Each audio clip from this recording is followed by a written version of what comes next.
Là, j'ai juste pris une illustration en fait de Icare et de son père Dédale. C'est-à-dire que je voulais une illustration un petit peu d'ordre métaphorique. Et du coup, la question que je ne reviendrai pas là-dessus, c'est pour ça que je en parle tout de suite, c'est que quand on pose la question de l'humain augmenté, chirurgie, prothèse et nanotechnologie, donc ça, c'est différents éléments qui permettent donc, cette augmentation. L'augmentation, on verra, est très délicat de faire la frontière entre réparation, augmentation et parfois diminution. Du coup, cette illustration permet d'y réfléchir de manière métaphorique, parce qu'en fait, donc, Dédale, c'était considéré comme l'un des grands génies dans la mythologie grecque, et ce génie a créé notamment le labyrinthe, et pour s'enfuir de ce labyrinthe, je crois parce qu'il a été captif dedans, finalement, par cause du roi Minos, quelque chose comme ça, en fait, il décide de s'inventer des ailes pour voler. Et donc, Dédale, l'inventeur, a la sagesse. Il contrôle ce qu'il fait, mais il veut aussi le partager avec son fils, Icare, puisqu'il veut aussi, par la même occasion, sauver son fils. C'est légitime. Et du coup, en voulant sauver son fils, il lui procure des ailes, mais Icare, lui, est peut-être un peu plus fougueux, et il veut monter trop haut, et finalement, il se brûle les ailes et il tombe. Donc, c'est-à-dire que l'inventeur, parfois, peut savoir ce qu'il fait et avoir une vision des limites de sa création, et parfois, même avec la bonne volonté du monde, on peut arriver à amener à cette forme de chute qui s'avère différée, mais finalement il pousse à la chute. Voilà, il n'y a pas de réponse, ça n'apporte pas de réponse, mais cette distinction Icare et Dédale est intéressante pour moi parce que parfois, par exemple, Tim Berners-Lee, l'inventeur du web, donc celui qui au CERN en Suisse a inventé l'idée d'interconnecter les sites sur l'internet pour pouvoir aller consulter les liens hypertextes, pouvoir aller d'une page à l'autre. Par exemple, je connais quelqu'un qui travaille pour lui et Tim Berners-Lee n'est pas accro, il n'est pas addict à son outil. Il l'a construit, le web est devenu quelque chose d'énorme, mais c'est pas quelqu'un qui est complètement accro. Alors qu'on a parfois des enfants divers et variés qui sont complètement accros à cette chose-là. Donc cette question, en fait, de cette dualité m'intéresse parce que, voilà, je sais pas, j'ai pas de réponse, c'est juste pour l'illustrer. Alors, ensuite. Voilà. Alors, je fais un rappel immédiat sur la question d'éthique, parce que notre questionnement philosophique d'aujourd'hui est éthique. Et donc, l'éthique, parfois, a un côté slogan, et j'ai trouvé que cette définition trouvée sur le web, de la Commission d'éthique en sciences et en technologie du Québec, dit que, en fait, la différence entre l'éthique et la morale, en fait, c'est pas des dogmes, c'est pas des préceptes qu'on va suivre de manière figée. La question d'éthique, c'est en fait une décision, on va dire au cas par cas, contextualisée. C'est-à-dire que la différence entre une morale, c'est qu'on va édicter une bonne fois pour toutes et ça rassure tout le monde. L'éthique, c'est un processus, en fait. C'est un processus. Il y a une recherche, une négociation, il y a des dissensions. Et pour cela que l'échange, le discours, le débat est important. Et la prise de décision doit généralement ne pas être unilatérale non plus, je pense que c'est... Donc, voilà, ce qu'on fait aujourd'hui, c'est réfléchir de manière éthique, c'est réfléchir, bon, pour moi, ce serait plutôt bon de faire ceci, plutôt mauvais de faire cela, ça dépend du cas par cas. Il y a beaucoup de cas très limites, en fait, où c'est entre le blanc et le noir. C'est pas forcément... Donc, du coup, cette question de réflexion est primordiale, cette question d'échange. Donc voilà, je n'ai pas vraiment de réponse définitive à ce que je vais vous dire. C'est mon point de vue d'aujourd'hui sur ce que je sais et ça peut changer. Alors aujourd'hui, on va parler un petit peu de ce qui est possible, de ce qui existe, ce qui est concrètement, comme ça peut-être, ce qui est possible, ce qui existe concrètement. Alors je ne vais pas faire non plus une liste à la Prévert de tout, parce qu'il y a des grandes familles que je vais un petit peu vous présenter. Ensuite, on va aborder la question de l'humain réparé et l'humain augmenté. Voilà. Ensuite, la question donc du transhumanisme en quelque sorte. Ensuite, nous allons parler de l'humain, du robot, du post-humain. Donc je vais distinguer transhumanisme et post-humanisme. C'est encore la vitesse supérieure, le post-humanisme. Et puis donc ensuite, enfin, des réflexions sur les perspectives pour le futur. Alors, voilà, l'outillage technique. Alors justement, je m'intéresse beaucoup aux livres d'anthropologie, notamment voilà, ce que j'ai lu là sur les outils, etc. Les outils par exemple du Néandertal, de l'homme de Néandertal, c'est vraiment fondamental parce qu'on se rend compte que finalement,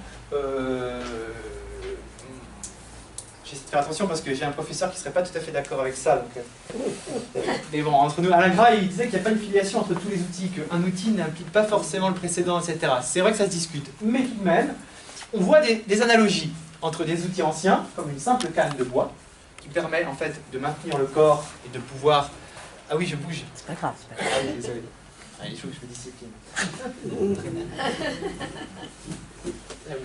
Voilà, donc maintenir le corps pour pouvoir se tenir droit, se déplacer plus facilement. On voit une filiation avec les béquilles modernes, des béquilles, tout ce qu'il y a de plus classique. Plus bas, on va jeter plus loin, à chercher un poignard préhistorique, donc il y a 3700 ans environ, et je compare avec un scalpel, donc un outil thérapeutique. Bien sûr, on voit bien des différences quand même technologiques, mais finalement le principe est le même. C'est un outil. Quand on parle techniquement des outils, pour l'humain, ça a été un moyen de se doter de griffes pour faire concurrence au tigre. Ça a été un moyen de la massue, etc., de se doter de nouvelles capacités. C'est juste une des spécificités de l'humain, c'est cette capacité de se doter d'outils qui lui permettent d'avoir une capacité d'action sur le réel totalement nouvelle. D'accord. Et là, ensuite, là, voilà, je vous montre un autre outil. Cet outil-là, c'est un exosquelette. Cet exosquelette sert, il est commercialisé, mais peu vendu, mais ça existe, c'est japonais. Et cet exosquelette, il est fait pour les personnels soignants. Parce que quand on est personnel soignant, quand il s'agit de déplacer une personnalité, par exemple, de l'amener pour faire les soins, la toilette, etc., à chaque fois, il faut porter. Il y a des systèmes de poulies aussi, etc. Mais là, ce système-là, vous voyez, il porte des sacs de riz ou de ciment, je ne sais pas trop, de plâtre, facilement. Donc, cet objet-là, on en voit l'utilité, ça rend plus costaud, ça permet de moins se fatiguer le dos, etc. Mais par contre, ce qui rend possible un outil pareil, il y a une rupture vraiment de fond par rapport à ce qu'on a vu avant, c'est-à-dire des choses qui imitaient la nature en étant un couteau, en étant un bâton. Parce qu'en fait, c'est un concentré, là on a une liste de choses plus ou moins informatiques, mais c'est un concentré en fait de technologie qui est lié à l'avènement des outils numériques. Je ne vais pas vous faire toute l'histoire de l'informatique, mais elle est récente. Elle date des années 30. Dans ses prémices concrètes, la Deuxième Guerre mondiale pour les réalisations d'ordinateurs, la diffusion de l'informatique à plus large échelle au niveau financier, militaire et puis industriel dans les années 60-70. Et là maintenant, on en est arrivé à avoir tous des ordinateurs ultra performants dans toutes nos poches, ou si on le veut, même dans les poubelles. Parfois on reçoit un ordinateur, on ne l'utilise pas, on le jette à la poubelle, enfin je vous exagère à peine. Là-dessus, on a des systèmes avec aussi des capacités électromécaniques au niveau des moteurs qui sont très performants parce qu'il faut être miniaturisé tout en étant capable de porter des poids pareils. Et surtout, il y a toute une indépendance du système. Donc, en gros, c'est une des voies pour améliorer, améliorer ou pour augmenter la puissance de porter, de frapper. Ça peut être beaucoup de choses différentes. Là, c'est dans le contexte de soins. Mais c'est permis par un espèce de cocktail d'inventions qui sont arrivées très récemment et qui rendent possible, des nouveaux possibles sont arrivés en fait. Donc ça en est un. Alors, un autre complètement différent, à Grenoble, par exemple, alors les photos sont de mauvaise qualité, j'ai pas mieux. En fait, c'est un système d'assistance robotique pour l'acte chirurgical. Alors là, est-ce qu'on est vraiment dans le transhumanisme ou est-ce qu'on est dans l'homme augmenté? On est plutôt dans le geste augmenté. C'est-à-dire que ce genre de dispositif, ça c'est une illustration qui est une invention française donc de Philippe V, c'est qu'en gros c'est pour l'ostéotomie du genou, c'est-à-dire quand on enlève l'os du genou pour le remplacer par une prothèse, généralement, et bien en fait ce genre d'opération requiert d'être extrêmement précis et en même temps d'être fort, enfin d'y aller franco tout en étant extrêmement précis, le plus possible. Et bien là dans ces cas-là, les machines peuvent le servir à ça, à rendre le geste plus précis. Et donc du coup ça évite les récidives, ça permet d'avoir moins de complications.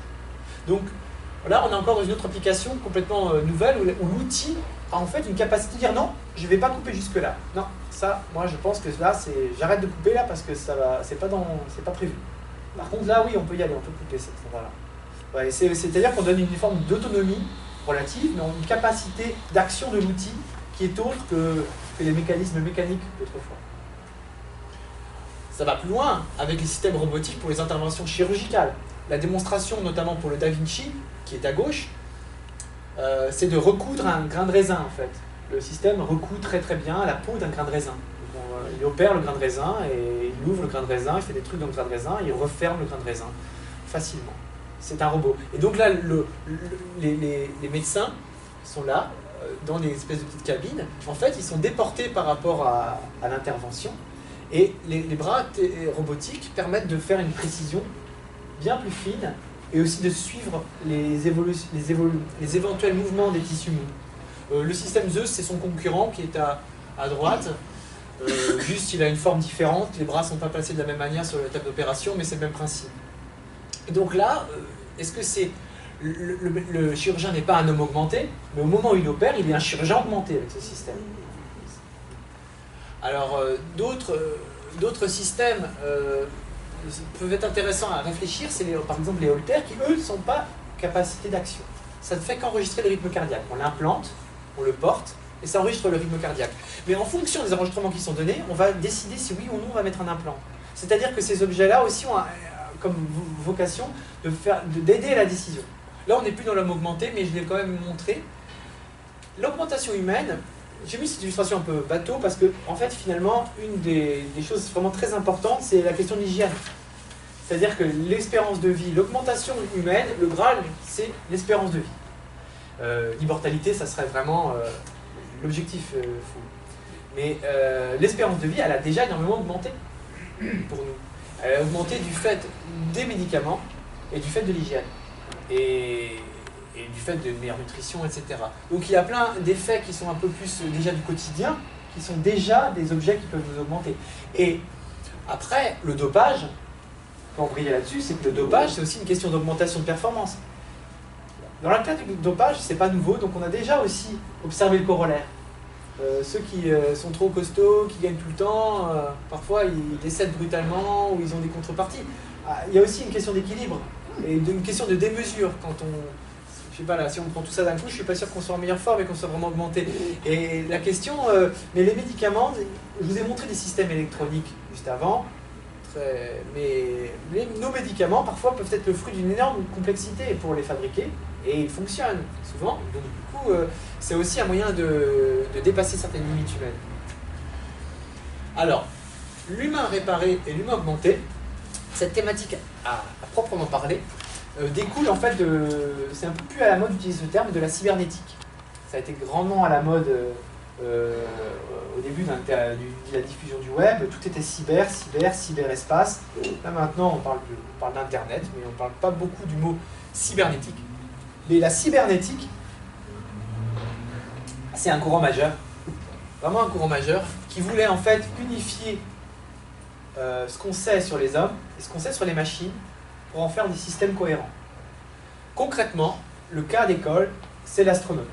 Quand Thomas Pesquet, notre astronaute spationaute national, évolue en orbite, sort de la station spatiale, se retrouve seul dans l'espace avec un scaphandre, c'est ce qui a été l'incarnation du cyborg en fait. Comment un corps humain, avec fait d'eau, d'os, de chair, de sang, enfin vous voyez bien comment on est constitué, comment peut-on évoluer dans un endroit aussi hostile que le vide spatial, les rayonnements, etc. Bon, la combinaison d'astronautes, c'est une solution qui a été inventée qui permet cela. Alors, dès le départ, l'idée du cyborg, c'était qu'il fallait une hybridation la plus efficace possible. Pour l'instant, l'hybridation du spationaute avec son costume, son scaphandre, c'est détachable. Il n'y a rien qui est implanté en lui. Parce que s'il y avait des entrées, des sorties dans le corps, ça serait des possibilités de lésion. Ça n'a pas été évalué comme quelque chose de pertinent. Mais dès le départ, l'idée, c'est que la combinaison soit la plus petite possible. À la limite, dans l'idéal, c'est que la combinaison soit à l'intérieur du corps. C'est-à-dire que le corps soit muté, soit transformé pour aller de lui-même dans l'espace. Donc, du coup, ça, c'était l'objectif initial. Mais ils savaient très bien en 60, donc ça a été Manfred Clynes et Nathan Klein qui ont inventé le terme cyborg, cyberorganisme, dans un contexte d'exploration spatiale. Donc là, on en est encore très loin, et est-ce souhaitable? c'est-à-dire l'homme muté, bourré d'implants, capable d'aller travailler sur la Lune sans aucun souci, sans avoir besoin d'enfiler quelque chose de particulier. Il y va comme il se lève, tiens, je vais sur la Lune. Et le premier prototype, avec en fait une auto-administration d'un liquide, je ne sais même plus lequel, d'une pompe vers un organisme vivant. D'ailleurs, une petite pensée émue pour tous ces organismes vivants qui servent aux expérimentations. C'est complexe. Je suis intervenu il y a quelques mois là-dessus sur la question d'expérimentation clinique animale et humaine. Voilà, c'est quelque chose qui pose problème, qui est très loin d'être simple et souvent qu'on élude. Mais bon, en tout cas, ce rat était connecté à une machine et les deux fonctionnaient de manière réciproque. Donc, cette capacité qu'on a de mettre des machines dans notre corps est relativement récente, parce qu'il a fallu aussi connaître énormément de choses en matière d'infection, en matière de biocompatibilité, et il faut aussi que ce qu'on implante serve à quelque chose. Là, l'exemple que j'ai utilisé moi personnellement pour ma thèse, c'était le pacemaker, puisqu'il a été commencé à être inventé en 58, il est diffusé en millions d'exemplaires, il fonctionne, donc du coup, ça, on n'en y est pas, mais ça fait déjà 50 ans qu'on a quand même des personnes qui ont des implants qui leur permettent de vivre. Cette question d'homéostasie entre un objet inerte et un être vivant est déjà là. Mais souvent, voilà, on a la vision au cinéma et la vision dans la réalité est parfois très différente. Et en tout cas, les personnes que j'ai rencontrées qui portaient des implants ne se sentaient pas du tout comme le super cosmonaute. Se sentaient pas non plus comme un rat de laboratoire, ils se sentaient comme quelqu'un justement plutôt réparé. Ça me permet de voir mes petits-enfants grandir, ça me permet de continuer à vivre normalement, etc. C'est comme un ange gardien qui veille sur moi. C'est un discours de ce type, qui est de rassurer, de réparer, pas forcément d'augmenter. Mais il n'est pas impossible qu'un jour, on ait des implants qui nous rendent plus intelligents, plus forts. Ça me paraît pas inenvisageable. Pourquoi l'implant cochléaire, par exemple, l'implant qui permet de restaurer l'audition en insérant un système dans le crâne relié à un système extérieur, ce système d'implant cochléaire qui redonne l'audition des personnes qui l'ont perdu, a été vu au départ comme de la science-fiction, comme quelque chose qui n'arrivera pas. Et là maintenant ça marche vraiment très bien. Actuellement maintenant la recherche c'est davantage dans la question de la vision artificielle. Mais c'est pour dire que il ne faut pas être trop optimiste à court terme, mais à moyen et long terme, on ne sait pas trop où on va. Voilà, enfin... Mais en tout cas, on n'est pas encore à ça. On n'en a pas encore à ma connaissance. Par contre, même si ce modèle n'est pas si jeune que ça, parce qu'il a déjà 5 ans, voilà, on a une bonne image de ce que peut être un membre bionique. Donc il y a différentes formes. On met par-dessus de la peau, pour que ça donne une impression de plus naturelle. Là, c'est vraiment pour réparer. Moi, j'ai rencontré beaucoup de gens qui utilisaient ce genre de système, qui sont très coûteux, donc il n'y a pas tant que ça de gens qui les ont en France. Je vais essayer de faire une aparté pas trop, une digression pas trop longue. C'est que un des résultats qu'on a vu sur cet objet-là, donc tout le monde n'en veut pas. Certaines personnes se disent non, j'en ai pas besoin. Ceux qui en veulent, en fait, c'est bien beau d'en vouloir, mais il y a un apprentissage pour pouvoir l'utiliser. C'est-à-dire qu'en gros, ce système, c'est un mécanisme robotique qui va en fait détecter le signal myoélectrique sur ce qui reste du membre. Par exemple, on va dire que, on va couper ici, il reste un signal ici. Les capteurs, le cerveau envoie des informations aux muscles, là. Les capteurs détectent ces informations et interprètent si ça veut être un mouvement de ce type ou un mouvement de ce type. Le coude, pas trop, mais plutôt la main. Et du coup, ce genre de choses, si c'est mis dès l'enfance, la personne est très naturelle, c'est bluffant. Par exemple, je tendais un document à quelqu'un qui le prend avec son main robotique, avec beaucoup de naturel.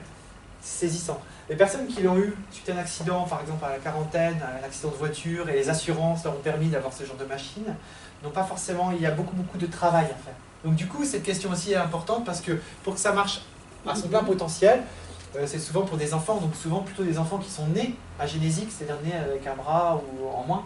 Et du coup, il y a la question de faut-il forcer l'enfant dès sa plus jeune âge à porter d'abord un truc en mousse, puis un truc un peu lourd, pour arriver à utiliser ça. Il y a plusieurs écoles, en tout cas en France, il y a plusieurs écoles de pensée, et c'est aussi libre aux parents de choisir.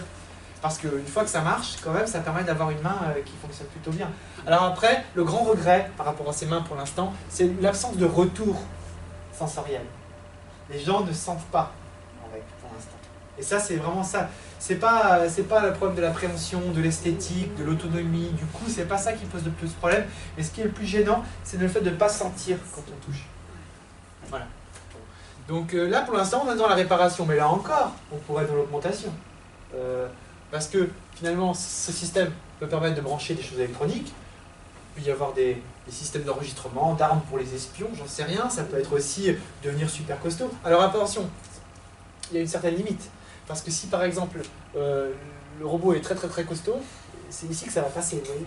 Parce que la partie ici, c'est la partie qui mène vers l'homme, et l'homme restera à sa propre force habituelle. C'est-à-dire que si par exemple on a des bras très très très très très forts, mais que le reste du corps n'est pas traité, bah, les bras vont s'arracher d'eux-mêmes, quoi. Donc il y a des systèmes éventuels de scaphandres. Mais pour l'instant, les constructeurs de ce genre d'objets ne cherchent pas du tout à faire d'un homme augmenté. Ils cherchent surtout à répondre à des attentes qui sont de refaire un bras qui serait la meilleure, c'est ça le mot bionique. Bionique, c'est refaire comme la nature. Donc l'idée, c'est que le bras ressemble à un bras tout à fait classique. Il n'y a pas de question d'augmentation. Alors, voilà, donc le pacemaker, quand même très miniaturisé. Donc, y a-t-il une augmentation? Les porteurs de pacemaker que j'ai interrogés, ils ne sont pas cyborgs, ils ne sont pas super spationautes, non. Mais par contre, l'augmentation de vie, rester en vie plutôt que d'être mort, c'est quelque chose de l'ordre de l'augmenter peut-être. C'est fondamental, c'est-à-dire que maintenir la vie, c'est prolonger la vie, c'est une forme d'augmentation. Et ça marche très bien les pacemakers. Le confort de vie avec un pacemaker, l'entretien du pacemaker, la rareté des complications font que c'est prodigieux. Enfin, je ne vends pas de pacemaker, mais pour avoir fait une thèse là-dessus, j'étais rentré sur la thèse avec beaucoup de crainte en fait. Je ne connaissais pas cet objet. Et je me rends compte que c'est très très bien. Il y a parfois des problèmes, mais voilà. Parfois les personnes décèdent et le cœur et le pacemaker fonctionnent encore très bien. C'est-à-dire que ça permet à des gens de vivre ouais, des années en plus. 17 ans souvent en plus quand même, c'est pas rien. Donc ça bon, voilà, c'est un automate qui augmente mais de manière discrète. Il se veut invisible, il est dans le silence du corps, mais il est là. Alors bon, là, c'est le même principe que le pacemaker, donc je vais passer très vite. C'est sur la question de l'insuline, en fait, du diabète de type 1. Les diabétiques, par rapport au cardiaque, le diabétique doit s'administrer, en fait, de l'insuline. Et cette administration d'insuline demande un arbitrage. Parce qu'en fait, c'est en fonction de ce qu'on mange, de ce qu'on fait dans la journée, de comment on se sent, de ce qui est prescrit par le médecin. Et donc, Éric Renard, il n'est pas le seul à le faire, mais j'ai mis sa photo, parce que quand même, il le mérite, à Montpellier, invention française aussi, Diabeloop, un système de pancréas artificiel. C'est compliqué à présenter parce que ce n'est pas un implant uniquement, c'est plutôt un système de rétroaction, de prise de décision. C'est-à-dire que ce n'est pas un smartphone, mais ça y ressemble, mais ce n'est pas un smartphone, ça va prendre la décision, oui on met d'insuline, non on ne met pas d'insuline. La question est fondamentale parce que si on met trop d'insuline, on tue la personne. Et si on n'en met pas assez, la personne meurt à petit feu. Donc vous voyez, c'est-à-dire que c'est un peu comme le pacemaker, c'est un système qui va prendre des décisions pour permettre de rester en vie, de rester en bon confort de vie. Donc là, c'est pas non plus quelque chose de très impressionnant, c'est pas l'homme augmenté non plus, pour l'instant, ça ne donne pas des ailes, c'est comme le pacemaker, ça permet de maintenir en vie. Donc je ne vais pas tous vous les faire, il y en a d'autres systèmes de ce type, mais là je parle là Alain-José Sahel qui est dans de l'Institut de la Vision, ici à Paris. Là, c'est la recherche sur la vision artificielle. Pour l'instant, c'est embryonnaire. Pour l'instant, c'est des gros pixels. Le gros problème, c'est que le stimulateur rétinien, pour fonctionner, il fait de l'énergie, et cette énergie peut brûler le fond de l'œil. Donc il faut arriver à ce que ce soit efficace, mais que ce soit compatible avec la finesse de l'œil. Mais je suis optimiste. Alain-José Sahel dit qu'à la carrière suivante, à la fin de sa vie, il aura mis les bases, et que probablement d'ici 40 ans, on aura avancé, notamment avec d'autres technologies complémentaires.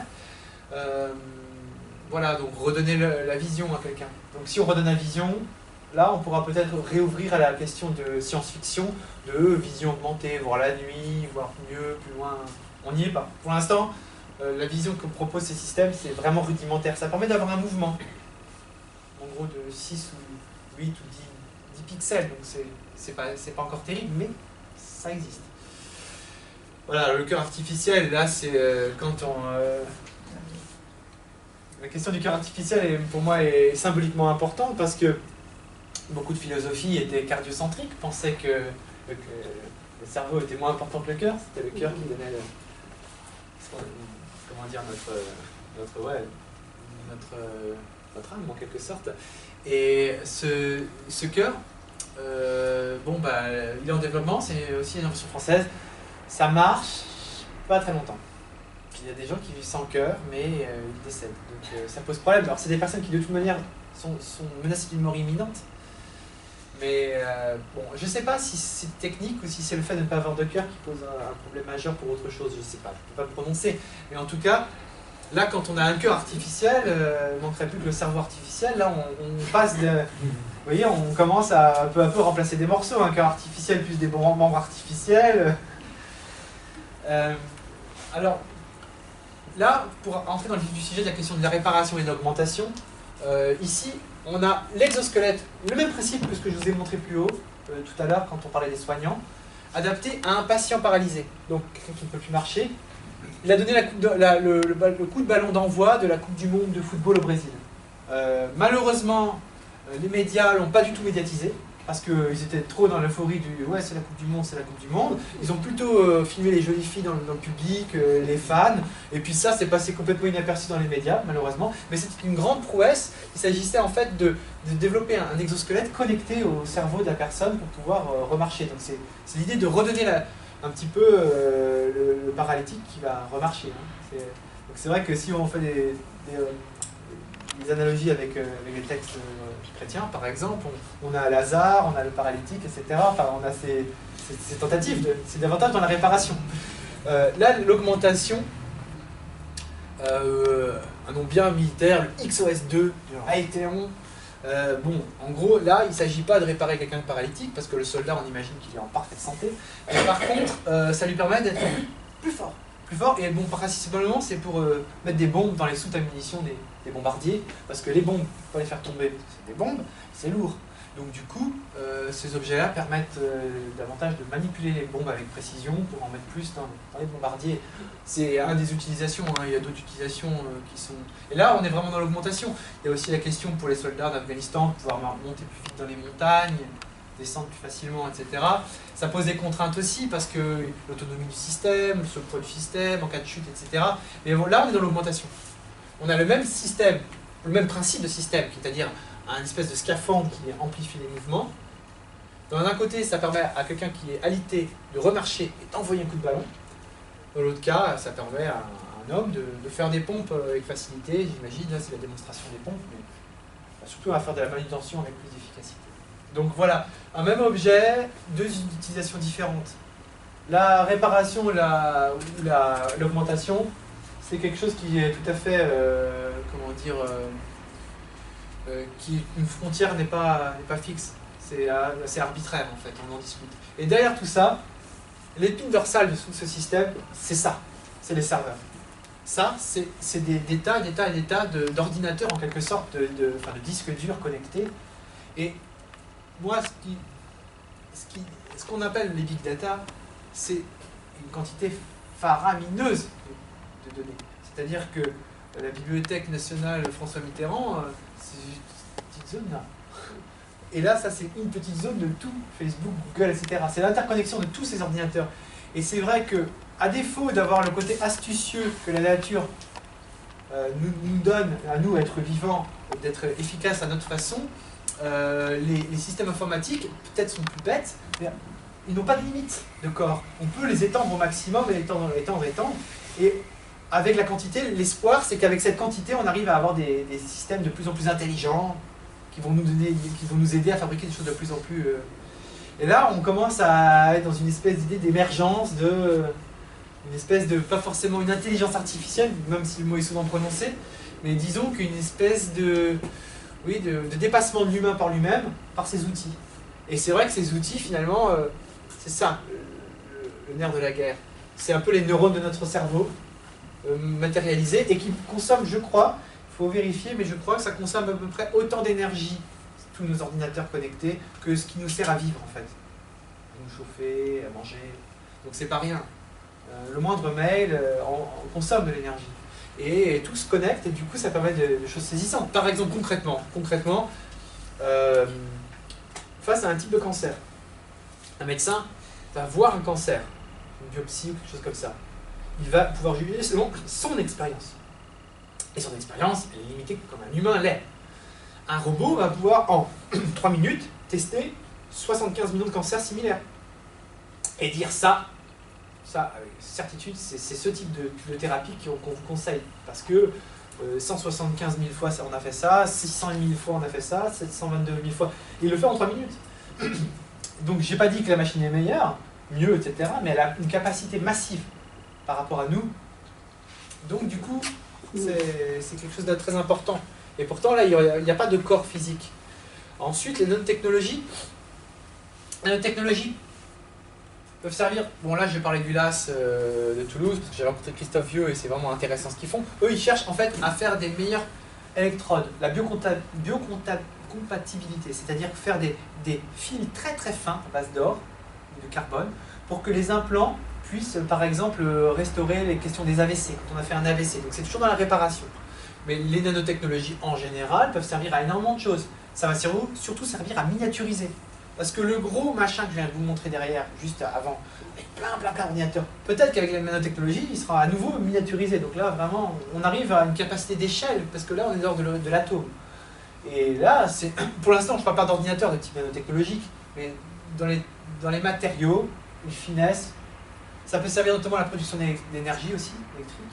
C'est pour aussi des batteries. Là, c'est des applications qu'on a maintenant pour rendre les batteries de plus en plus. Elles ne sont pas utilisées encore de nos jours, mais ça va arriver. Des batteries avec beaucoup plus d'autonomie que 2-3 heures, parce que justement, les échanges chimiques seront beaucoup mieux faits du fait de ces choses-là.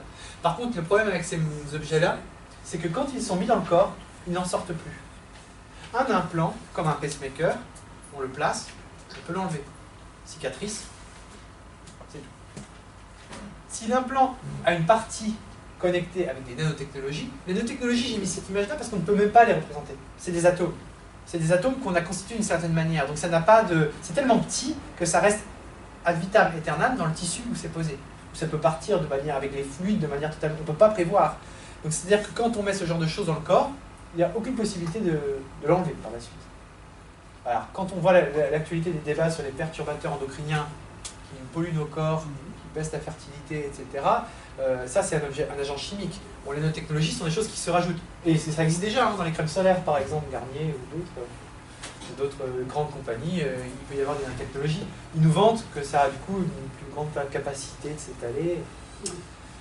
Voilà, donc les nanotechnologies, c'est vraiment encore un saut d'échelle qui va arriver. Donc c'est pour ça que certains escomptent toujours plus. Alors, trancher entre les concepts d'humain réparé et d'humain augmenté, en fait, il y a un grand côté marketing derrière ça. C'est-à-dire que la définition de l'OMS de 1946, la santé est un état de complet bien-être physique, mental et social, et ne consiste pas seulement en une absence de maladie ou d'infirmité. Vous noterez un état de complet bien-être. Si c'est ça la santé, où est la limite? Qu'est-ce que le complet bien-être? Ça change pour chaque personne. Les désirs, la porte est ouverte à la course à l'échalote aussi. Et attendez, je vais juste prendre un petit peu de fluide. Voilà. En fait, avec une telle définition, bien sûr, on pourrait arguer que c'est qu'une définition parmi d'autres, mais c'est quand même celle de l'OMS. De là, on peut avoir une idée, c'est que finalement, on peut, comme Dr Knock, dire bah, vous êtes malade. Monsieur, madame, vous êtes malade. Ah bon? Oui, vraiment, oui, vous avez besoin de ceci. Parce que finalement, l'humain augmenté pourrait devenir une nouvelle norme. Quoi, tu n'es pas un humain augmenté? Bah, t'es fichu. Il faut absolument... T'es juste un humain classique. Ah, non, il faut que tu sois capable de ceci, de cela. Quoi, tu ne peux pas voler? Bon, on n'en est pas encore au vol, mais il y a énormément de dépenses, notamment des groupes comme Google, par exemple, dépensent beaucoup d'argent dans ce domaine, c'est-à-dire pour développer, en fait, des programmes de recherche pour dépasser. Mais à dépasser ces limites, on ne sait pas trop où on va. Ça, c'est une question qui se pose. La réparation dans l'imaginaire, on la voit, par exemple Star Wars, c'est vraiment la... C'était dans 80, on imaginait les bras, bon, bah, on n'a pas exactement la même chose, mais on est dans la réparation. On avait aussi un peu plus tôt l'homme qui valait 3 milliards en français et 6 millions aux USA, donc c'est pas le même prix en fonction du pays. Mais bon, le principe c'était la réparation, l'augmentation. L'homme finalement il est presque chanceux d'avoir eu un crash parce qu'on lui a changé les bras et maintenant il est plus costaud. Après, on a des films qui nous présentent des gens qui sont certes augmentés mais qui sont devenus aliénés. C'est ça qui m'intéresse en présentant ces films. C'est que finalement, au début, on a l'idée du héros triomphant, un peu le héros qui n'a pas de contrepartie, mais il y a souvent un prix à payer. Robocop, qui est un film plutôt de série B dans son apparence, c'est un film intéressant parce qu'il montre que, on peut le voir à plusieurs sens de lecture, mais dans Robocop, le principe c'est qu'on a un policier honnête, intègre, dans un monde complètement corrompu, et du coup ce monde corrompu le pousse à la mort en fait, en le mettant dans les griffes de criminels, et ensuite récupère son cadavre pour en faire un super flic, prototype, comme modèle de nouveaux soldats du futur. L'idée c'est qu'on récupère cette personne, et comme Lazare, il dépasse la mort, il est ressuscité, mais il n'est pas ressuscité pour redevenir pleinement lui-même, non, il est ressuscité pour devenir un outil du commerce. Et l'histoire de Robocop pose question, parce que, voilà, pourquoi? Quelle finalité ça suit? Parce que la question de l'augmentation, on le dit en français, homme augmenté. Mais en fait, ça vient de l'anglais enhanced, rehaussé en anglais. Upgrade, comme un peu comme si on mettait un moteur plus puissant dans sa voiture, ou je ne sais quoi, vous voyez, une télé plus grande, c'est plus, mais je sais pas, quand j'ai trouvé cette illustration, ça m'interpelle en fait. Qu'est-ce qui se passe? C'est finalement pour bosser encore plus, pour faire des nouveaux... Là, on a le même type de squelette que d'exosquelette que tout à l'heure, mais là, c'est pour porter... Voilà, il porte un rail de chemin de fer, mais ça reste un peu la bête de somme, finalement. Enfin, vous voyez, ça m'amusait de voir ce scientifique derrière, un peu comme la créature de Frankenstein. Bon, ça, c'est juste illustratif. Derrière ça, que ce soit technologique ou pas, non pas... La réflexion, pour moi, en tout cas, ce livre a été fondamental dans ma vie quand j'ai lu Le meilleur des mondes, puisque, en fait, là, cette question-là, c'est celle de définir, on définit pour l'autre ce qu'il doit être. On lui assigne une mission. Dans Le meilleur des mondes, il n'y a pas d'électronique. Et dans ce livre d'Aldous Huxley, on présente une société où la science, en fait, décide, avant même la naissance, qui fera quoi, laisse un degré d'autonomie, mais finalement très très très restreint. Alors, bon, Aldous Huxley, c'était une dystopie qui a marqué comme 1984, une espèce de repoussoir, une mise en garde que la science pourrait donner à la société, et en même temps, c'est une critique de la société telle qu'elle est aussi, d'une certaine manière. Mais ce qui est intéressant à voir, c'est que son frère, Julian Huxley, le frère d'Aldous, c'est l'inventeur du mot transhumanisme. C'est le premier directeur de l'UNESCO, c'est le créateur aussi du WWF, donc il a des bons côtés, il aimait la nature, il est un grand protecteur de la nature, les côtés plus négatifs, eugéniste, raciste. Et donc, dès le début, dans le transhumanisme, il y a l'idée, en fait, eugéniste, on va dire, de dépassement de l'humain, mais aussi pour abandonner les scories du passé et une gradation. C'est-à-dire que le transhumain, c'est l'humain qui est suffisamment augmenté par toutes les méthodes qu'on a vues précédemment et d'autres, et qui va du coup finalement dominer moralement, intellectuellement, un peu comme dans Le meilleur des mondes, comme un alpha par rapport à un bêta. C'est-à-dire dans Le meilleur des mondes, il y a une gradation en fait. Il y a des alphas, des bêtas, des gammas. Chacun est dans une hiérarchie qui est inscrite dans son corps. Et bien là, le transhumanisme, c'est le même principe, au départ aussi. C'est-à-dire que, certes, il y a le bon côté, c'est se réaliser, le bien-être, se développer, faire beaucoup de choses et devenir acteur de sa vie.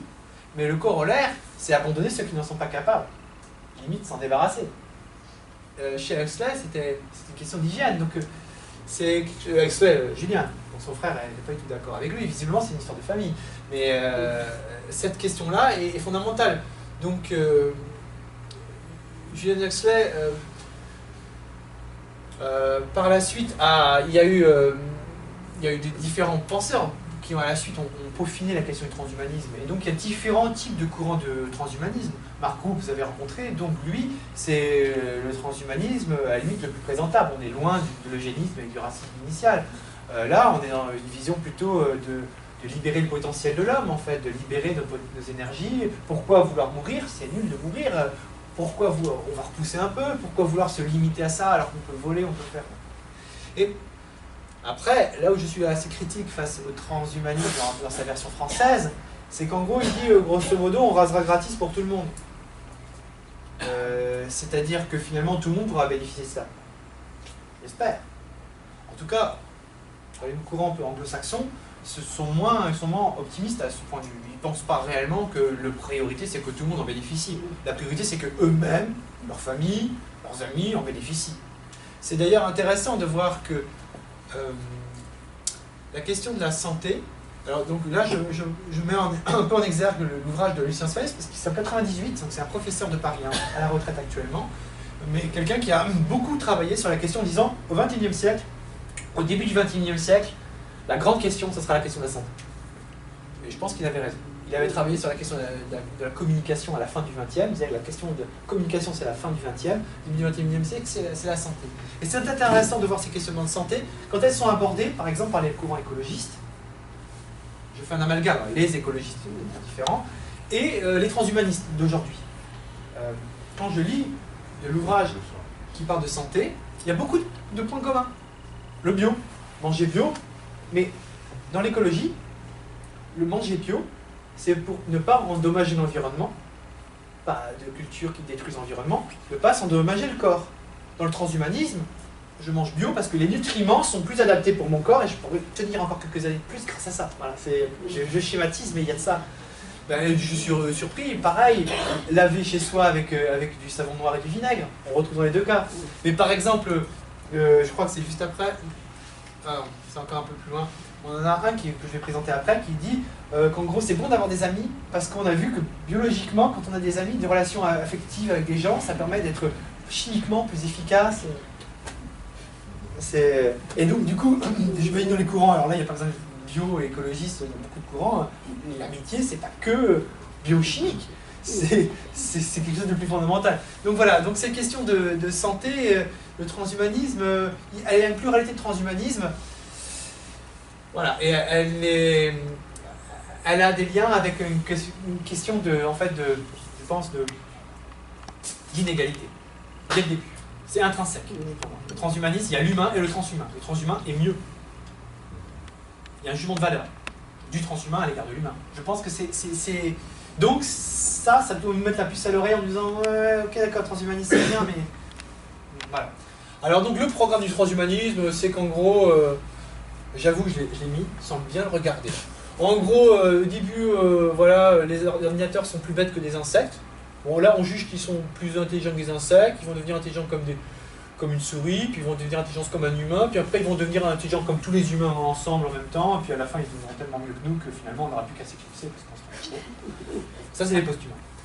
Bon, je suis un peu taquin, mais bon, en gros, derrière ça, il y a des rapports qui ont été déposés à la commission de la National Science Foundation aux États-Unis, donc c'est des financements massifs qui se comptent en milliards, et justement qui développent les technologies dont j'ai parlé un peu plus haut, des choses qui peuvent être légitimes, comme en cardiologie, comme les nanotechnologies, et tout ça est mis ensemble, et il y a des grands débouchés. Donc en gros, l'homme augmenté, c'est aussi un argument commercial pour demander des capitaux, pour dire on va changer l'homme, on va repousser les limites, donnez-nous de l'argent.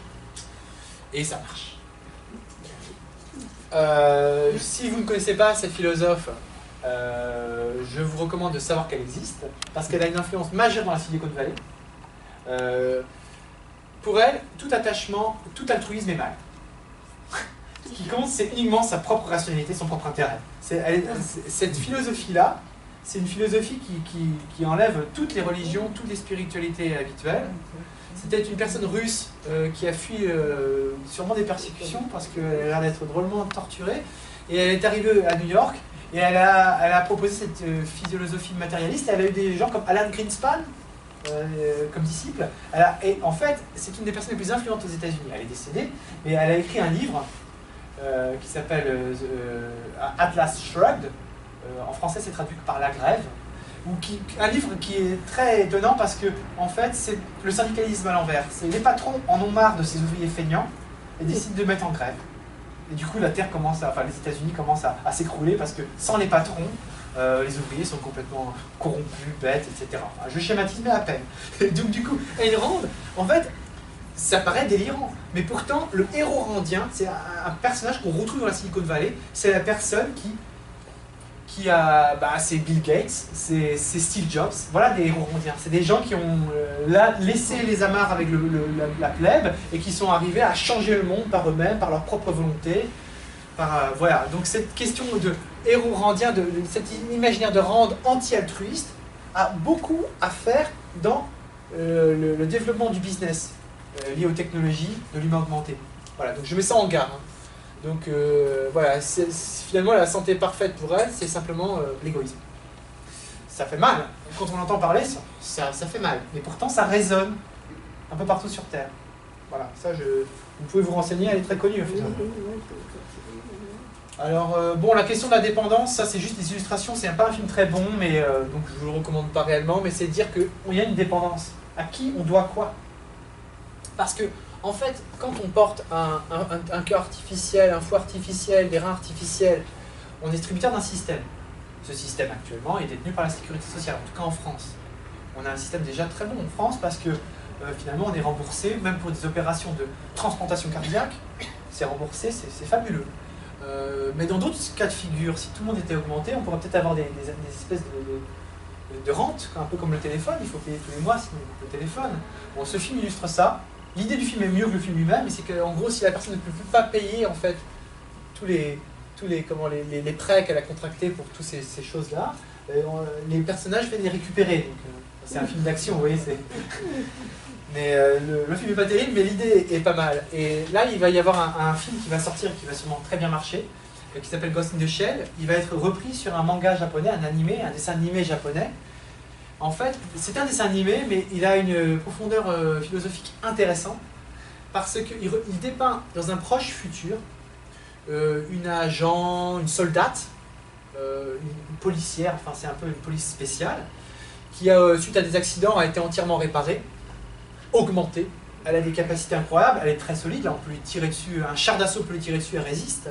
Ok, ça va. Ça reste dans le cadre du manga. Mais elle ne peut pas donner sa démission. Elle le dit explicitement, elle ne peut pas démissionner, parce que son corps appartient à son employeur. Et ça, c'est quelque chose d'une aliénation énorme. Elle ne s'appartient plus à elle-même. La seule chose qui lui appartient réellement, c'est sa moelle épinière et son bulbe rachidien, son cerveau. Donc si, dans ce monde-là, elle quitte son boulot, il récupère le corps et elle finit comme une simple méduse, flaque. Et donc, dans cette thématique-là, dans Ghost in the Shell, c'est la question de l'aliénation aussi, ce qui est très intéressant, parce que c'est la question de l'aliénation. On profite de ces choses-là. Au préalable, je vous ai parlé de réparation via des pacemakers. On ne le fait pas pour s'amuser, on le fait pour rester en vie. Mais si on arrivait dans une espèce de loisir de l'humain augmenté, ah tiens, j'ai envie d'être... On se retrouverait dans ce cas de figure-là. On aurait des rapports commerçants avec des gens, on serait redevable financièrement. Cette question est hyper importante. Parce que, voilà, c'est quelque chose qui, pour moi, c'est un des premiers films à en parler de manière aussi explicite. Alors voilà, c'est lui un des grands turiféraires transhumanisme, on ne peut pas passer à côté de lui. Singularité University, financé par Google dans les locaux de la NASA. Eternal Life. Là, c'est effectivement, c'est lui voilà, qui parlait d'avoir des amis, c'est important parce que c'est bon pour la biochimie du cerveau. Oui. Lui, il est pas loin du post-humain. Qu'est-ce que le post-humain? Alors, le post-humain, on va le voir normalement juste après, voilà. Le post-humain, en fait, c'est que bon, voilà, on a vu l'humain, il évolue, il donne le transhumain, et bien le transhumain, il évolue aussi, et c'est le post-humain. Le post-humain, en gros, c'est la machine intégrée. On est en trop. L'organique ne sert à rien. Les fleurs, les plantes, les lapins, les oiseaux, ça ne sert à rien. Lui, ce qu'il dit, c'est qu'à terme, peut-être, on imagine que les nanotechnologies, les ordinateurs, tout ça ensemble, créent une singularité, une intelligence artificielle, qui va peu à peu prendre le contrôle de l'ensemble du globe et transformer la nature même de la planète en super ordinateur intégré, super puissant. Et il y aura peut-être quelques réserves avec des trucs vivants pour montrer comment c'était avant, quand il y avait la vie, quoi. Le post-humain, c'est le robot. C'est le robot complet, en réseau, la ruche. C'est la mort. Donc, Eternal Life, oui, mais dans quoi? Dans des serveurs de données, dans quoi? Et ça, ça fait peur, mais il y a des gens qui suivent cette vision des choses. Et ça me paraît incroyable. Bon, là, on est à le post-humain, donc c'est la question, voilà, on remplace l'humain par des machines. En gros, on est en trop. Gunther Anders, philosophe, disciple de Heidegger, il parle de la honte prométhéenne. On voit la puissance de nos machines et on finit par avoir honte de ce qu'on est par rapport à d'autres outils. On se dévalorise. Il dit oui, mais la singularité, surtout, ça permettra de résoudre tous les grands problèmes de la Terre. Ouais, bah oui, c'est sûr. Alors donc, le robot, souvent, c'est un peu l'ennemi, le rival. Là, on a appris Schwarzenegger, j'ai pris Schwarzenegger de Terminator, il y a un côté un petit peu inquiétant quand même, parce qu'il nous menace directement, voilà. On est en trop aussi, voilà. Donc ça, c'est un peu, ça a beaucoup été le robot du cinéma dans les années 80-90. On a aussi, pourtant, avant, dans les années 80, au tout début, Blade Runner, on a le robot qui n'est plus distingué. On ne peut plus le distinguer. J'aurais pu le mettre maintenant, il y a d'autres séries qui prennent le même principe, d'autres films qui ont le même principe, mais là, le robot, on ne peut plus savoir ce qui distingue le robot de l'homme. Là, on est face à un vrai questionnement majeur, parce que du coup, un petit peu comme la controverse de Valoïd pour définir si les Amérindiens avaient oui ou non une âme, il y a la colonisation, etc., on arrivera à des questions, mais le robot qu'on a fabriqué, doté d'une intelligence, imaginons qu'on y arrive, quel droit lui appliquer? Qui va-t-il être? Est-ce un être? Est-ce un esclave? Donc, dans le film, là, ce sont des esclaves. Et qui se rebellent, parce qu'ils se disent pourquoi, enfin, c'est du Spartacus des temps modernes, mais ça c'est une question, pour l'instant on en est encore loin, mais la question du robot double, l'alter ego, en fait, et finalement on recrée, on engendre un nouvel humain, qui ne nous remplace pas forcément, qui nous complète, mais il y a des rivalités un peu comme le sapiens et le néandertal. Donc on revient à la question du robot. Le robot n'a pas forcément forme humaine. Je prends HAL, de l'excellent 2001 d'espace, à revoir et revoir.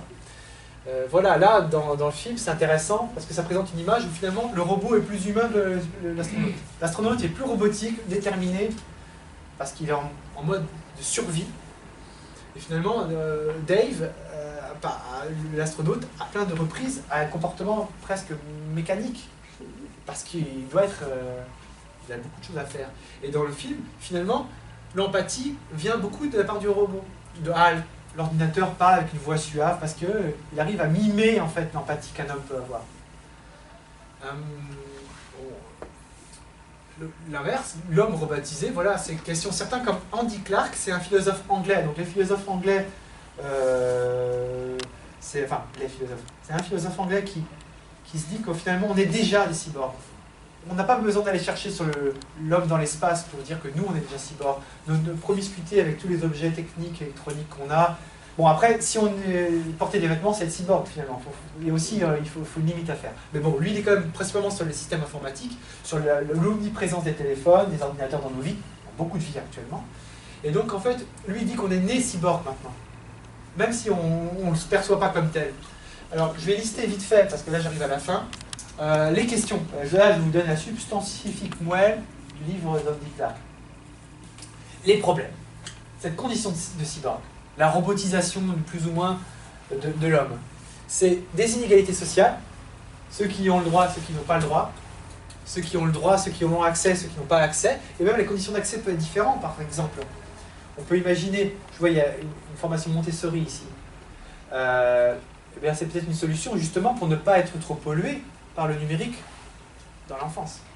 Cette pédagogie-là a son sens, puisque finalement, beaucoup de patrons de la Silicon Valley, dans l'esprit à rendre que je vous ai cité plus tôt, mettent leurs enfants dans des écoles Waldorf-Steiner ou Montessori. C'est le même type, j'ai visité une école Waldorf-Steiner. Effectivement, on promeut les activités manuelles, donner du sens à l'action, et du coup, pour l'enfant, c'est quelque chose qui est beaucoup plus proche de la nature, notre corps naturel, que d'être en interaction avec des machines. Parce que, il y a beaucoup de choses à dire, mais quand on est enfant, on entend déjà à moins de 3-4 ans, cette promiscuité avec les ordinateurs ne sert à rien. Il y a des choses de relationnelles beaucoup plus fondamentales à mettre en place à ce moment-là. Et du coup, de faire un enfant de 3 ans un mutant expert de l'ordinateur n'est inutile. Enfin, ou est utile pour une société qui a besoin de ça, mais pas forcément utile pour l'enfant lui-même. La philosophie Montessori, c'est de dire non, j'ai beau avoir 36 ordinateurs chez moi, on n'existera pas à ce moment-là. Ça veut dire non, donc l'inégalité sociale n'est pas uniquement l'accès, c'est pas uniquement d'avoir l'objet chez soi, c'est de savoir l'utiliser. C'est vraiment important de le souligner. Bon, c'est pas ce que dit Andy Clark, c'est ce que moi je dis sur ce que dit Andy Clark. Lui, Andy Clark, il est plutôt sur il y a des riches et des pauvres. L'intrusion, cette espèce de question d'hybridation en fait entre notre corps d'humain avec des systèmes qui nous dépassent une certaine limite, une certaine mesure, pour moi c'est un peu la question des vases communicants. Nous on a notre limite, comme un vase communicant. Le principe de deux vases communicants, c'est qu'il y a deux récipients et la pression de l'un se répercute dans l'autre.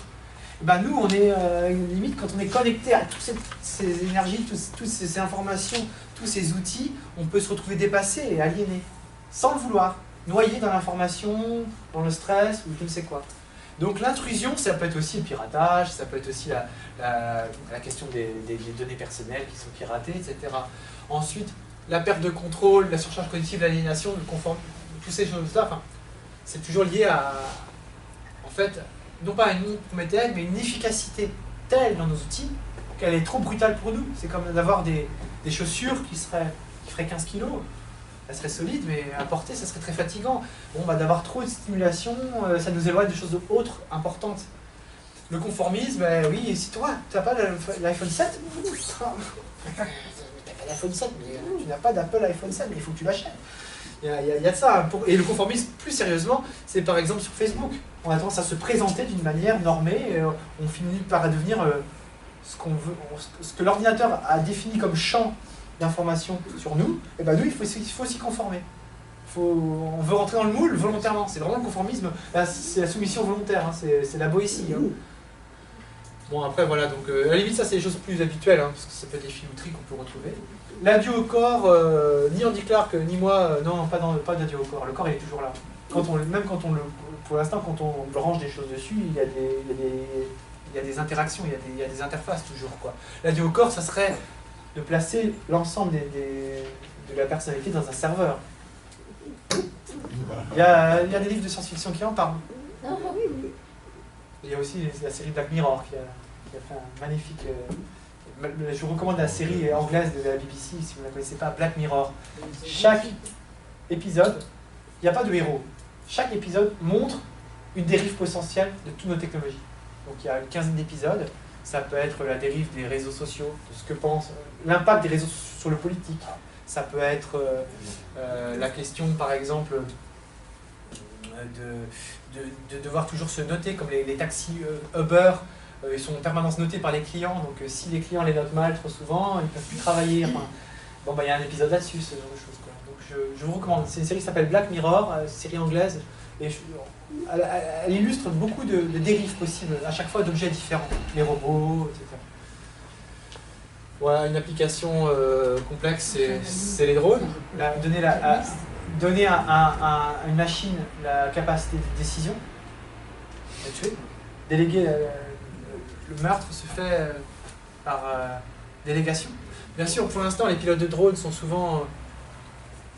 mais enfin, il y a beaucoup de choses à dire là-dessus, je ne vais pas trop m'étendre, mais c'est vrai que, en tout cas, pour avoir vu ce qui se disait à l'école militaire, c'était à l'époque, il y a quelques années, bah, c'était un sujet qui était une évidence qu'il fallait réguler, il fallait comprendre ça parce que c'est de plus en plus en usage, quoi. Mais ça veut dire que, bon, là, on se rapproche un peu Terminator, on a des machines qui, quotidiennement, au Pakistan ou ailleurs, tuent des gens. C'est vraiment, là, c'est quelque chose de contradictoire. Alors, moi, mon bilan par rapport à cette question de... Alors, je ne sais pas au niveau du temps. Là, il est... Non, c'est bon, c'est bon. Parce que je me presse un peu, mais... Non, bon, ok. Bon, tant pis pour les drones, je vais rester là-dessus. Les perspectives pour le futur. Parce que là, je vous ai présenté plein de choses. Et puis, vous voyez, il y a d'un côté, il y a un côté science-fiction. Ah, c'est épatant quand même, c'est fou ce qu'on peut faire. D'un côté, il y a souvent des petits côtés un peu plus sinistres, le drone, mais on se dit, mais où on va? Où on va? Donc, moi, je m'intéresse pas mal à titre personnel, pour propre plaisir, de savoir d'où on vient et où on va. C'est une question intéressante pour moi. Et pour moi, je pense qu'un des films qui présente le mieux ce qui pourrait arriver, c'est Cloud Atlas. Alors, Cloud Atlas, c'est un film qui est resté 2 semaines à l'affiche. Un film ultra ambitieux, qui a été plus une perte d'argent, je pense, pour les producteurs qu'une réussite. C'est par les personnes qui ont fait Matrix. C'est-à-dire c'était les frères Wachowski qui ont fait Matrix, mais maintenant ils sont tous les deux devenus des femmes. Donc c'est les sœurs Wachowski maintenant. Mais en tout cas, Cloud Atlas, c'est un film qui est un peu comme Blade Runner, que j'ai cité un peu, qui a marqué, c'est un film culte. À mon avis, c'est un film culte, ça va devenir un film culte.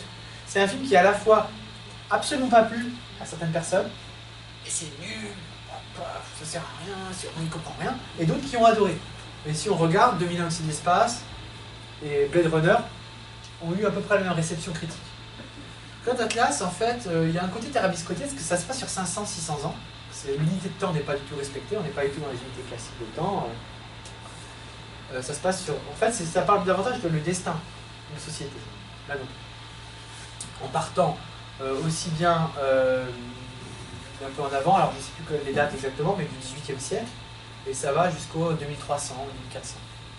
Dans Cloud Atlas, en fait, il y a une particularité, c'est que les acteurs jouent plusieurs personnages, etc. Mais ça peut être ce qui peut être critiqué parce qu'il y a des effets de maquillage, peu importe. Ce qui m'intéresse dans Cloud Atlas, j'ai écrit un petit article là-dessus, d'ailleurs, sur mon blog, et c'est paru sur Entropia, une revue écologiste, de réflexion écologique, décroissance, etc. Bon, je crois que c'est son dernier numéro. C'est que Cloud Atlas, pour moi, c'est un film qui m'a permis de réfléchir à un futur du futur. On est sans cesse, avec des films, à imaginer un futur proche.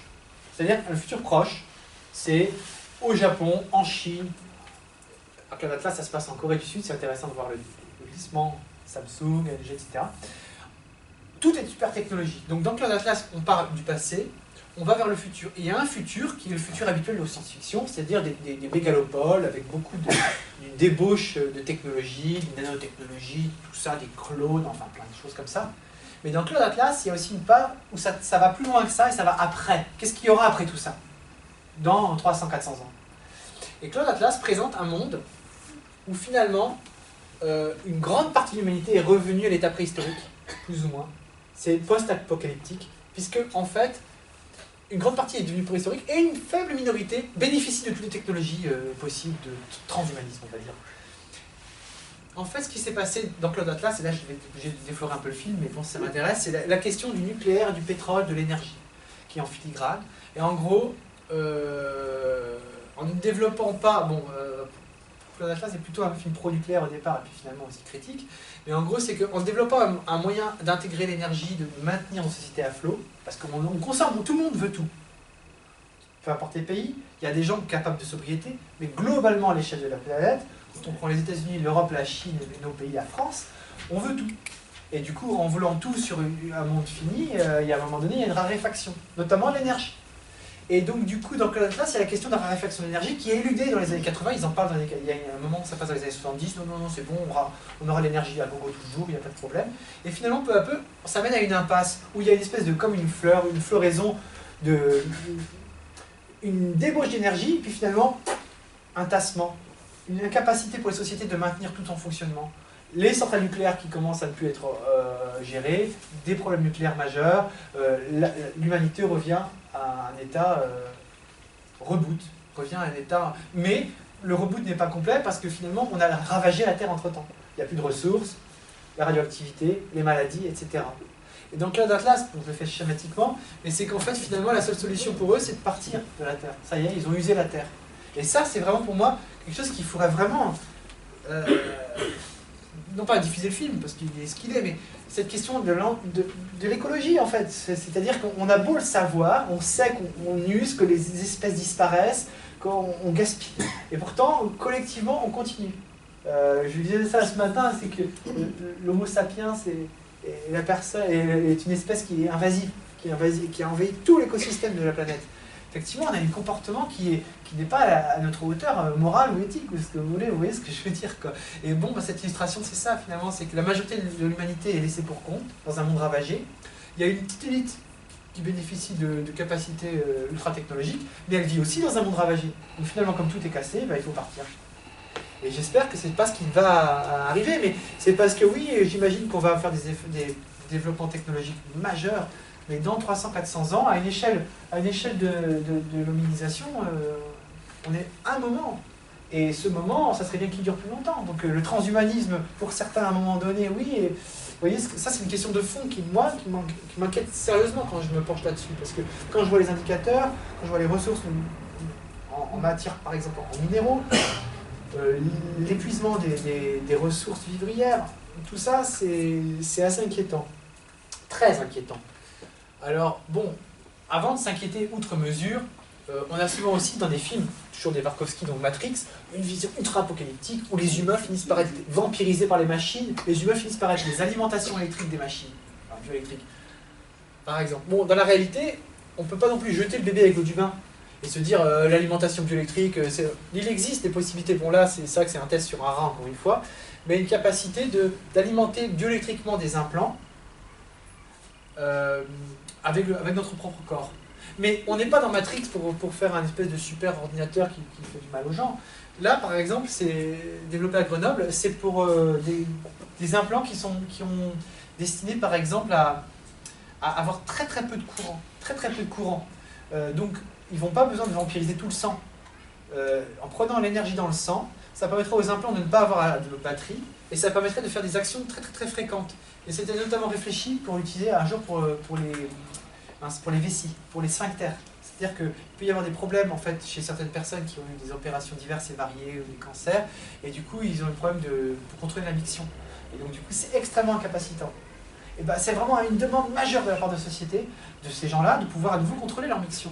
Et bien avec ce genre d'implant, et pourtant voilà, c'est l'incarnation même, c'est un implant qui a des OGM, des nanotechnologies, qui prend l'énergie dans le sang, mais pour autant c'est pas le vampire qu'on peut voir dans la science-fiction. Donc il faut aussi savoir descendre un peu et ne pas prendre pour argent comptant ce qui est présenté dans les films. Les films, souvent, c'est des exagérations. C'est pour ça que je voulais prendre ça comme un retour sur Terre, un peu comme le prochain, où on a des films qui parlent d'un implant cochléaire comme un espèce de système d'espionnage, alors que l'implant cochléaire, c'est quand même un système qui redonne l'audition.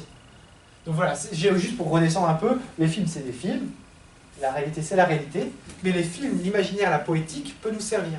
Parce que au niveau de la pensée philosophique, il y a la pensée philosophique d'une part, les mathématiques, la logique, la rhétorique, mais la poétique, la poésie, le poétique compte aussi, parce que c'est évocateur, ça permet justement d'illustrer, ça permet de réfléchir. On ne peut pas être uniquement dans la philosophie.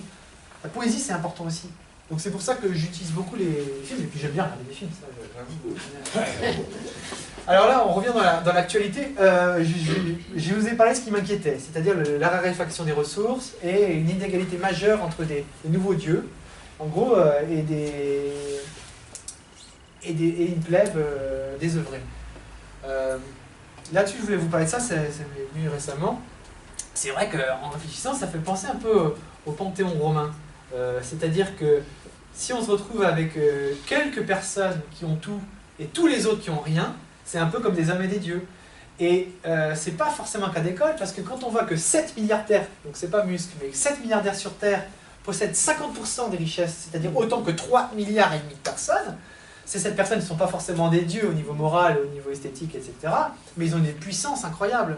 Donc j'ai essayé de réfléchir ce matin, et je me disais que comme ça, hein, Google, ça pourrait être vu comme Zeus, Facebook comme Hermès, le commerce, la communication, Tesla comme Héphaïstos. Alors, après tout, voilà, du coup, il faut adorer un peu Tesla ou adorer un peu Apple, parce que sinon on aura des châtiments divins. Certains États sont pas loin en donnant une ambassade à ce lobby. Bon, Musk, pourtant je l'aime bien. Alors, c'est un Sud-Africain, milliardaire. En quelques années, rupture, voilà, hop, rupture. En quelques années, Tesla Motors n'existait pas. Tesla Motors est en passe de dépasser General Motors. C'est ça, c'est la magie de l'accélération. Donc, il fait des voitures qui ont beaucoup d'autonomie. Pour faire très court, ces voitures elles coûtent beaucoup moins cher que les voitures les plus performantes du marché, et pourtant elles sont les plus performantes, parmi les plus performantes. Grosso modo, plutôt que de prendre une voiture à 1 million d'euros, on prend une à 150 000 euros, et hop, on a les mêmes performances en termes d'accélération. En plus, c'est électrique, des voitures électriques. Il a développé des systèmes c'est pas un radiateur, non, c'est des batteries de très haute performance. Et là, il va bientôt sortir les toits. C'est-à-dire que déjà, rien que les tuiles, c'est moins cher que les tuiles classiques, mais qu'en plus, on peut les brancher et avoir le courant gratuit. Tout le monde va acheter ça. Et en fait, lui, ça va sortir ça.